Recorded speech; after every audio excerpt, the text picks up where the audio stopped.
अस्सलाम वालेकुम। आज पीर है नवंबर की 2 तारीख। पाकिस्तान में इस वक्त शाम के 7, भारत में 7:30 और यहाँ हमारे स्टूडियोज़ की घड़ियों में वक्त की तब्दीली के बाद सुबह के 9 बज रहे हैं। वॉइस ऑफ अमेरिका वाशिंगटन की उर्दू सर्विस से मैं हूँ खालिद हमीद, खबरों के एक बुलेटिन के साथ।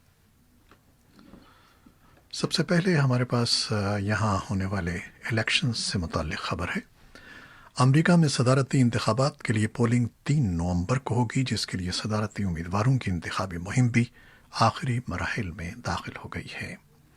रिपब्लिकन उम्मीदवार डोनाल्ड ट्रंप और उनके डेमोक्रेटिक हरीफ जो बाइडन सदारती इंतखाबात में फैसला कुन किरदार अदा करने वाली रियासतों में वोटर्स की हिमायत हासिल करने में कोशां हैं।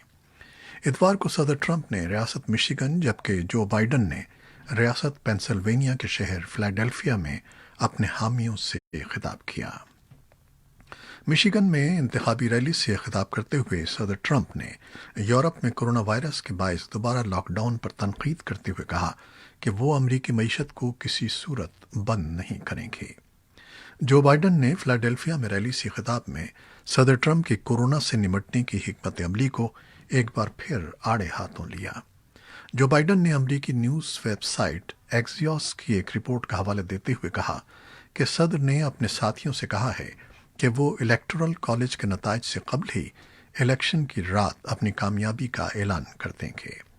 उन्होंने कहा कि सदर ये इलेक्शन चोरी करने में कामयाब नहीं हो सकेंगे। खबरसां इदारे रॉयटर्स के मुताबिक सदर ट्रंप ने ज़राए इबलाग से गुफ्तगू में एक्सियोस की रिपोर्ट को मुस्तरद किया। ताहम साथ ही उन्होंने इलेक्शन के बाद वोटों की गिनती को एक खौफनाक अमल करार दिया। सदर ट्रंप डाक के जरिए वोटिंग और उसकी गिनती के अमल में फ्रॉड समेत दीगर तहफ़्फ़ुज़ात का इज़हार कर रहे हैं। खबरसां इदारे एसोसिएटेड प्रेस के मुताबिक इंतखाबी मुहिम के आखिरी रोज़ पीर को सदर ट्रंप रियासत शिमाली कैरोलिना और विस्कॉन्सन में 5 रैलियों से खिताब करेंगे। जो बाइडन आखिरी रोज़ ज़्यादातर वक्त रियासत पेंसिल्वेनिया में ही मुख्तलिफ रैलियों से खिताब करेंगे। अमेरिका में बड़ी तादाद में वोटर्स ने कोरोना वबा के बायस डाक के जरिए अपना वोट कास्ट कर लिया है। एक अंदाजे के मुताबिक अब तक 9 करोड़ से ज़ायद अफराद अपना हक़ रायदही इस्तेमाल कर चुके हैं। अमरीकी सदारती इंतखाब का नतीजा आने में अब जबकि सिर्फ एक रोज़ बाकी रह गया है, ऐसे में दुनिया के दीगर ममालिक की तरह पाकिस्तान के अवाम सियासी और हुकूमती हलकों में हतमी नताइज का बेचैनी से इंतज़ार किया जा रहा है। पाकिस्तान के वज़ीर-ए-आज़म इमरान खान ने भी सदारती इंतखाबात पर बात करते हुए कहा है कि इस्लामाबाद अमरीका से भारत के तनाजुर में मुसावी रवैया देखना चाहता है और तनाज़े कश्मीर के मामले पर वाशिंगटन से दोनों फरीक ममालिक के साथ यकसा पॉलिसी अपनाए जाने की तवक्को है। अफगान अहदेदारों की ताज़ा तरीन इत्तलात के मुताबिक काबुल यूनिवर्सिटी में आज एक हमले में कम अज़ कम 19 अफराद हलाक और 22 ज़ख्मी हो गए हैं। वज़ारत दिफा के तर्जमान तारिक आरियान ने बताया है कि 3 हमलावर भी हलाक हो गए हैं। काबुल यूनिवर्सिटी में आज पीर के रोज़ मुतादिद मुसल्लह अफराद ने कैंपस में दाखिल होने के बाद अंधाधुंध फायरिंग शुरू कर दी, जिसके नतीजे में अफरा तफरी फैल गई। सिक्योरिटी फोर्सेस ने फौरी तौर पर इलाके को घेरे में ले लिया। अफगान वज़ारत दाखिला के तर्जमान तारिक आरियान का कहना है कि सिक्योरिटी फोर्सेस एहतियात के साथ यूनिवर्सिटी के हर हिस्से में कार्रवाई करते हुए आगे बढ़ रही हैं ताकि इंसानी जानों के ज़िया को रोका जा सके। ऐनी शाहिदों का कहना है कि उन्होंने मुतादिद मुसल्लह अफराद को तालिब इल्मों पर फायरिंग करते हुए देखा है। वज़ारत बराए आला तालीम के तर्जमान हमीद उमैदी का कहना है कि बेशतर तालिब इल्मों, असातिज़ा और दीगर अमले को कैंपस से निकाल लिया गया है। उमैदी के मुताबिक फायरिंग का सिलसिला यूनिवर्सिटी के कानून और सियासियात के शोबे के करीब पेश आया है। तुलो न्यूज़ ने बाज़ तालिब इल्मों के हवाले से बताया है कि मुसल्लह अफराद बदस्तूर कैंपस के अंदर मौजूद हैं। तालिबान ने काबुल यूनिवर्सिटी पर हमले में मुलव्वस होने से इनकार किया है, लेकिन अफगान सदर अशरफ गनी और उनके नायब सदर अमरुल्लाह सालेह ने यूनिवर्सिटी पर हमले के लिए तालिबान को मुरिद इल्ज़ाम ठहराया है। अमरुल्लाह सालेह ने कहा कि वो तस्लीम करते हैं कि काबुल यूनिवर्सिटी पर हमला अफगान हुकूमत की इंटेलिजेंस की नाकामी है। قومی مصالحت کونسل کے سربراہ عبداللہ نے بھی کہا کہ تعلیمی اداروں کو ہدف بنانا ایک گھناؤنا جرم ہے۔ افغانستان کے لیے نیٹو کے شہری نمائندے نے بھی اس حملے کی مذمت کی ہے۔ انہوں نے ایک ٹویٹ میں کہا ہے کہ 10 روز میں کابل میں تعلیمی اداروں پر یہ دوسرا حملہ ہے۔ افغان بچوں اور نوجوانوں کو اسکول جاتے ہوئے خود کو محفوظ بنانا چاہیے۔ کابل سے ملنے والی اطلاعات کے مطابق صوبائی عہدیداروں نے بتایا ہے کہ قندوز کے گورنر کے 4 گارڈز اتوار کی شام ایک مارٹر حملے میں ہلاک ہو گئے ہیں، جبکہ 6 شہری زخمی ہوئے ہیں۔ صوبائی گورنر کے ترجمان عصمت مرادی نے بتایا کہ مارٹر گولہ والی بال کے میدان میں اس وقت گرا جب گورنر ہاؤس کے احاطے میں اتوار کو دیر گئے وہاں والی بال میچ کھیلا جا رہا تھا۔ میڈیا کے ذرائع نے بتایا کہ طالبان نے ڈرون سے یہ حملہ کیا، لیکن صوبائی گورنر نے ان خبروں کو مسترد کیا ہے۔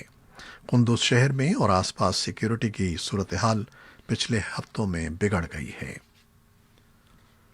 افغان مفاہمت کے لیے امریکہ کے خصوصی نمائندے زلمے خلیلزاد نے آج GHQ راولپنڈی میں پاک فوج کے سربراہ جنرل قمر باجوہ سے ملاقات کی ہے، جس دوران علاقائی سلامتی کی صورتحال، افغان امن عمل، سرحدوں کے انتظام اور افغانستان میں دیرپا امن پر گفتگو ہوئی۔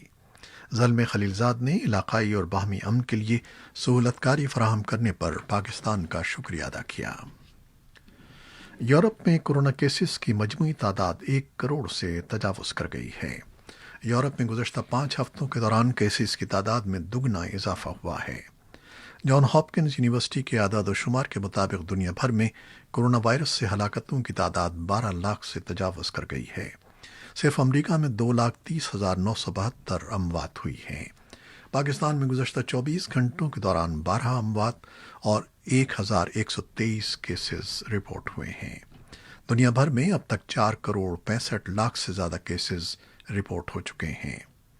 رائٹرز کے اعداد و شمار کے مطابق ایک ہفتے کے دوران یورپ میں 16 لاکھ سے زیادہ کیسز اور 16,100 سے زیادہ اموات رپورٹ ہوئی ہیں۔ وبائی امراض سے دنیا بھر میں تقریباً 12 لاکھ افراد ہلاک ہو چکے ہیں، جس میں سے صرف یورپ میں اب تک 2,69,000 سے زیادہ اموات ہو چکی ہیں۔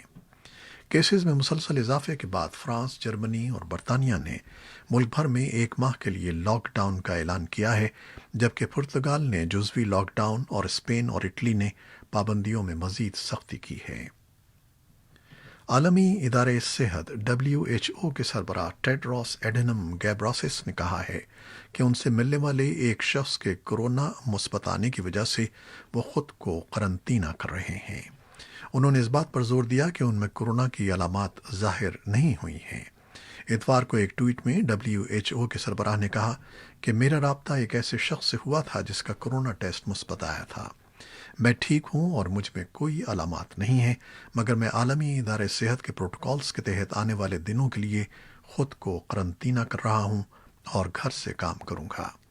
جب سے عالمی وبا شروع ہوئی ہے اس وقت سے ٹیڈروس اس کے خلاف عالمی ادارہ صحت کی کوششوں کی سربراہی کر رہے ہیں۔ عالمی ادارہ صحت کا صدر مقام جنیوا ہے، جہاں تمام بار، ریستوران اور غیر ضروری دکانیں بند کر دی گئی ہیں۔ 5 لاکھ کے شہر میں روزانہ 1,000 سے زائد افراد میں کورونا مثبت آ رہا ہے، جبکہ ہسپتال کورونا کے مریضوں سے بھر گئے ہیں۔ پاکستان کے وزیر اعظم عمران خان نے گلگت بلتستان کو پاکستان کا 5واں صوبہ بنانے کا اعلان کیا ہے۔ وفاقی حکومت کے اس اعلان پر پاکستان کے زیر انتظام کشمیر میں سیاسی قیادت نے تحفظات کا اظہار کیا ہے اور کہا ہے کہ اس فیصلے سے تنازع کشمیر پر پاکستان کا موقف کمزور ہوگا اور تحریک آزادی کشمیر پر منفی اثرات مرتب ہوں گے، جبکہ قانونی ماہرین کے مطابق گلگت بلتستان کو صوبہ بنانا پاکستان کے آئین میں ترمیم کیے بغیر کسی طرح بھی ممکن نہیں ہے۔ گلگت بلتستان کا معاملہ کشمیر کے تنازع کے ساتھ منسلک ہے اور جب تک رائے شماری کے ذریعے اس معاملے کو حل نہیں کیا جاتا تب تک اس علاقے کو باقاعدہ صوبہ نہیں بنایا جا سکتا۔ بھارت کے زیر انتظام کشمیر میں پولیس نے علیحدگی پسند تنظیم حزب المجاہدین کے operational chief doctor Saif Ullah کو سری نگر کے مضافات میں اتوار کو ہونے والی ایک جھڑپ میں ہلاک کرنے کا دعویٰ کیا ہے۔ जम्मू कश्मीर के पुलिस के सरबराह विजय कुमार ने सहाफ़ियों से गुफ्तगू में दावा किया कि सैफुल्लाह की हलाकत अलहदगी पसंद अस्करियत पसंदों के खिलाफ जारी सिक्योरिटी फोर्सेस की एक बड़ी कामयाबी है।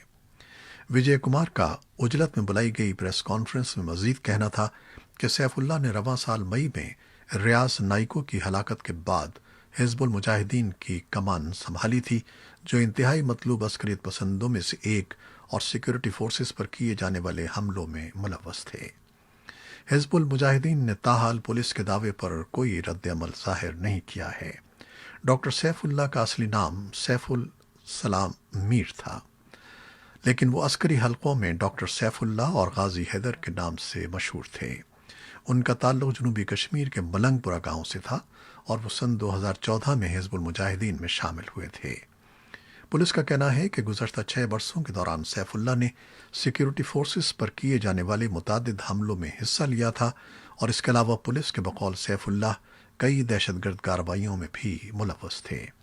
सरकारी आदाद व शुमार के मुताबिक भारतीय हिफाजती दस्तों ने नई दिल्ली के ज़ेर इंतज़ाम कश्मीर में रवां साल अब तक 191 अस्करियत पसंदों को हलाक करने का दावा किया है। बांग्लादेश के दारुल हुकूमत ढाका में कम अज़ कम 50,000 अफरादी फ्रांसीसी सदर एमानुएल मैक्रों के खिलाफ एहतजाज करते हुए सड़कों पर निकल आए हैं। फ्रांस के सदर इस्लाम पर तनकीद का दिफा करते हुए उसे आज़ादी इजहार करार देते हैं। मुजाहिरीन ने फ्रांसीसी मसनूआत के बायकॉट का मुतालबा किया और फ्रांस के सिफारत खाने की तरफ पेशकदमी की कोशिश की, जिसे पुलिस ने रोक दिया। फ्रांस बांग्लादेश का अहम तिजारती हलीफ और इमदाद फराहम करने वाले बड़े मुल्कों में शामिल है। फ्रांसीसी सदर के तौहीन आमेज़ खाकों को इजहार राय की आज़ादी करार देते हुए उनका दिफा करने पर दुनिया भर में मुसलमानों की तरफ से वसी पैमाने पर एहतजाज किया गया है। मैक्रों ने अरब टेलीविज़न अल जज़ीरा के साथ एक इंटरव्यू में हमदर्दाना लहजा तो अपनाया, लेकिन आज़ादी इजहार के हक़ पर दोबारा जोर देते हुए कहा कि वो खाकों पर लोगों के जज्बात को समझते हैं, लेकिन कभी ये कबूल नहीं कर सकते कि इस बुनियाद पर तशद्दुद का कोई जवाज़ है। फ्रांसीसी सदर ने कहा कि वो समझ सकते हैं कि लोग इन खाकों की इशाअत से नाराज़ हो सकते हैं, लेकिन मैं हरगिज़ ये इजाज़त नहीं दूंगा कि इस बुनियाद पर तशद्दुद किया जाए, क्योंकि मैं अपने मुल्क में लिखने और सोचने की आज़ादी पर यकीन रखता हूँ। उनका कहना था कि बतौर सदर मेरा काम है कि मैं मामले को ठंडा करूँ, लेकिन इंसानी हुकूक का तहफ़्फ़ुज़ भी मेरे लिए अहम है। फ्रांस में पैगम्बर इस्लाम के खाकों की इशाअत के बाद तशद्दुद के 2 वाक़यात में 4 अफराद हलाक हो चुके हैं। पाकिस्तान में आज़ादी इजहार और सहाफ़ियों के हुकूक के लिए सरगर्म तंजीम फ्रीडम नेटवर्क की तरफ से जारी होने वाली एक रिपोर्ट के मुताबिक गुज़श्ता चंद सालों के दौरान पाकिस्तान में रियासती एहलकार सहाफ़ियों के खिलाफ मुक़द्दमात दर्ज करवाने में पेश रहे हैं, जो एक तशवीश की बात है। सहाफ़ियों के खिलाफ जराइम से इस्तिस्ना के खिलाफ मनाए जाने वाले आलमी दिन के मौके पर जारी होने वाली रिपोर्ट के मुताबिक पाकिस्तान में प्रिंट मीडिया के लिए काम करने वाले सहाफ़ियों को कानूनी मुक़द्दमात का सबसे ज़्यादा सामना है और इलेक्ट्रॉनिक मीडिया के लिए काम करने वाले सहाफ़ियों के मुकाबले में पाकिस्तान में प्रिंट मीडिया के सहाफ़ियों के हुकूमती एहलकारों की तरफ से दर्ज करवाए गए मुक़द्दमात का सामना करने का ख़तरा दुगना है। अगरचे हुकूमत के किसी ओहदेदार ने फ्रीडम नेटवर्क की रिपोर्ट पर किसी रद्द अमल का इजहार नहीं किया है, ताहम पाकिस्तान के वज़ीर आज़म मुतअद्दिद बार ये कह चुके हैं कि पाकिस्तान में आज़ादी इजहार उनके बकौल किसी भी मग़रिबी मुल्क की निस्बत ज़्यादा है।